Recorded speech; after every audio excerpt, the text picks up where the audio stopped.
ख्रिस्तामध्ये माझ्या प्रिय मित्रांनो, आज आपण प्रायश्चित काळातील 5वा रविवार साजरा करीत आहोत. आणि या रविवारी देऊळ माता आपल्याला प्रभू येशूच्या पुनरुत्थानाच्या आशेच्या जवळ नेत आहे. मृत्यू हा अटळ आहे, परंतु त्या मृत्यूवर मिळवणारा प्रभू येशू ख्रिस्त आहे. म्हणून तो आजच्या शुभवर्तमानामध्ये आपल्याला सांगत आहे की पुनरुत्थान व जीवन मीच आहे, आणि जो माझ्यावर विश्वास ठेवतो तो मेला तरी सुद्धा तो जगेल. आजची पवित्र उपासना आपल्याला सांगत आहे की क्रूस हा आपल्या जीवनातील विरोधाभास आहे. क्रूस जेव्हा आपण पाहतो तेव्हा आपल्याला दिसते मृत्यू, परंतु त्या मृत्यूमध्येच जीवन आहे. क्रूसावरती जेव्हा आपण प्रभूला पाहतो तेव्हा आपल्याला दिसतो अपमान, पण त्या अपमानामध्येच खरा गौरव आहे. दुःखामधूनच खरं सुख येत असतं आणि मृत्यूमधूनच आपल्याला पुनरुत्थान म्हणजे प्रभूमध्ये जगण्याचं भाग्य मिळत असतं. म्हणून संत पौल सांगतात त्यांच्या पत्रांमध्ये की आम्ही जगलो किंवा आम्ही मेलो आम्ही प्रभूचेच. संत पौल सांगतात की जीवन जर प्रभूमध्ये असेल तर मृत्यूही प्रभूमध्ये आहे, आणि मृत्यू जर प्रभूमध्ये आहे तर पुनरुत्थानही प्रभूमध्ये आहे. म्हणून आशेमध्ये आम्ही जगत आहोत, आशेने आम्ही वाचलेलो आहोत. आजचं पहिलं वाचन प्रिय मित्रांनो हे यहेजकेल या पुस्तकातून घेतलेले आहे. यहेजकेल संदेष्टाला दृष्ट सैन्यांच्या रणांगणात कोरड्या हाडांचे दृश्य दाखवले जाते. इस्रायल लोक बाबिलोनच्या कैदेमध्ये होते. त्यांचे जीवन संपले आहे असे त्यांना वाटत होते, पण देव त्यांना म्हणतो, मी तुमच्या कबरी उघडीन, मी तुम्हाला जिवंत करेन, मी तुम्हाला माझे नवीन लोक असे बनवेन. आपल्या आयुष्यामध्ये अनेक वेळेला आपल्याला असं वाटतं, जेव्हा आपण निराश झालेलो असतो, जेव्हा आपल्या सुद्धा आयुष्यामध्ये कबरेचा मोठा डोंगर उभा असतो आणि निराश असताना प्रभू आपल्या सर्वांना सांगत आहे, मी तुमच्या कबरा उघडीन, मी तुम्हाला नवजीवन देईन. आज आपल्याला अनेक वेळ असं वाटते की पाप, व्यसन, दुःखाने आपले भरलेले जीवन, आपल्या नातेसंबंधामधील प्रॉब्लेम यामुळे आपले जीवन सर्व कोरडे झालेले आहे असं आपल्याला वाटत असताना परमेश्वर आपल्याला सांगत आहे की मी तुमच्या कबरी उघडीन आणि तुम्हाला नवजीवन देईन. प्रिय मित्रांनो, आजचे पवित्र दुसरे वाचन हे संत पौलाने रोमकरास लिहिलेल्या पत्रातून घेतलेले आहे.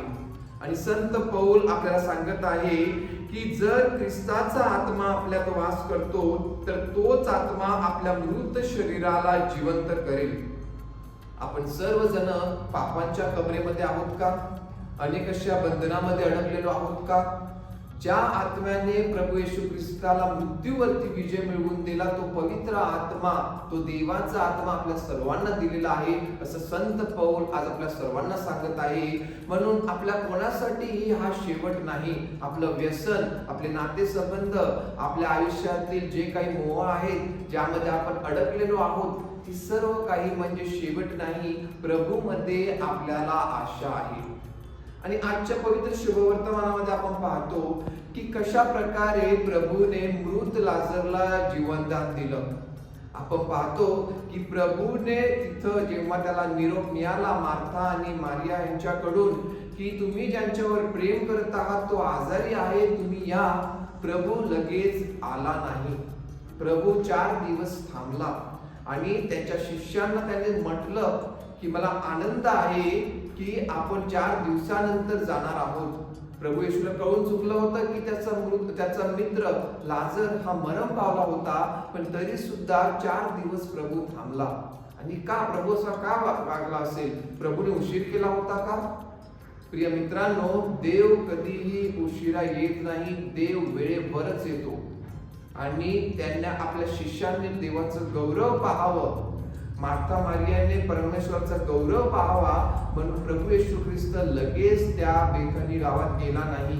आपण 11:40 योहान 11:40 जर वाचलं तर ते वचन आपल्याला सांगत आहे की जर तू विश्वास धरशील तर देवाचे गौरव पाहशील. दुःख, अडचण, संकट, मोह, आजकाल युद्ध चालू आहे, या सर्वांमध्ये देऊळ माता आपल्याला सांगत आहे जर तुम्ही विश्वास धरला तर तुम्ही देवाचा गौरव पाहाल. आजच्या या पवित्र वाचनामध्ये अनेक अशी वचनं आहेत जी आपल्याला विचार करायला लावतात। सर्वात छोटं वचन ते सुद्धा आपण पाहतो बायबल मधील 11:35, प्रभू येशू रडला। आणि चार्ल्स सिरविन नावाचे थिओलॉजियन सांगतात येशू का रडला, कारण त्याने स्वतःने मानवी वेदना काय आहेत त्या अनुभवल्या। आपल्या दुःखामध्ये आपण जेव्हा रडतो देव सहभागी होतो आपल्या दुःखामध्ये। जरी त्याने लाजरला जीवनदान देणार होता त्याला माहिती होतं, परंतु तरी सुद्धा त्याने मानवी वेदना जाणल्या।